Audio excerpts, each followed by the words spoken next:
करऊं कहाँ लगी नाम बड़ाई, राम न सकही नाम गुण गाई। राम शब्द के संदर्भ में स्वयं गोस्वामी तुलसीदास जी ने ये पंक्ति लिखी है। इसका अर्थ है स्वयं राम भी राम शब्द की व्याख्या नहीं कर सकते, ऐसा राम नाम है। राम विश्व संस्कृति के अप्रतिम नायक हैं। वे सभी सद्गुणों से युक्त हैं। वे मानवीय मर्यादाओं के पालक और संवाहक हैं। अगर सामाजिक जीवन में देखें तो राम आदर्श पुत्र, आदर्श भाई, आदर्श मित्र, आदर्श पति, आदर्श शिष्य के रूप में प्रस्तुत किए गए हैं। अर्थात समस्त आदर्शों के एकमात्र न्यायादर्श राम है। राम शब्द संस्कृत के दो धातुओं रम और घम से बना है।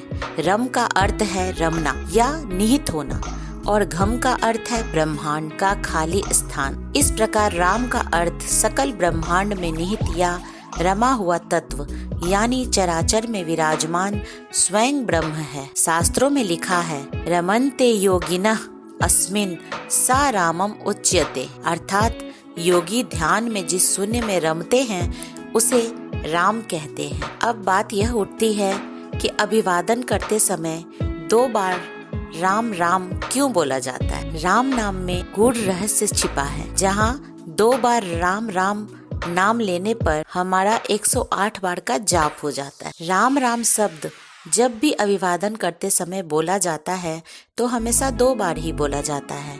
इसके पीछे एक वैदिक दृष्टिकोण माना जाता है। वैदिक दृष्टिकोण के अनुसार पूर्ण ब्रह्म का मात्रिक गुणांक 108 है। वह राम राम शब्द 2 बार कहने से पूरा हो जाता है, क्योंकि हिंदी वर्णमाला में र 27वां अक्षर है, आ की मात्रा दूसरा अक्षर और म 25वां अक्षर है।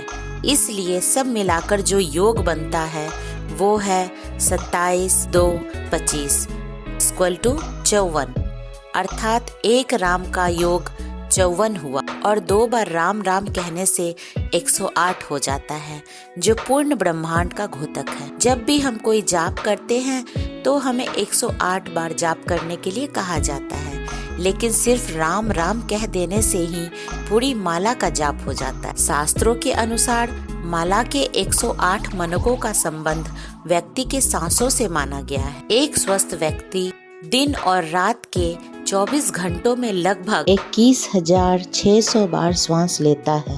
माना जाता है कि 24 घंटों में से 12 घंटे मनुष्य अपने दैनिक कार्यों में व्यतीत कर देता है और शेष 12 घंटों में व्यक्ति लगभग 10,800 बार सांस लेता है।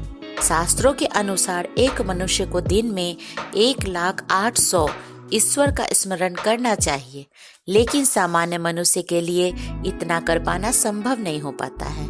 इसलिए 2 शून्य हटाकर जप के लिए 108 की संख्या शुभ मानी गई है, जिसके कारण जाप की माला में मनकों की संख्या 108 होती है। यहाँ हम अगर वैज्ञानिक तथ्य की बात करें तो 108 मनके की माला और सूर्य की कलाओं का एक दूसरे से संबंध माना गया है।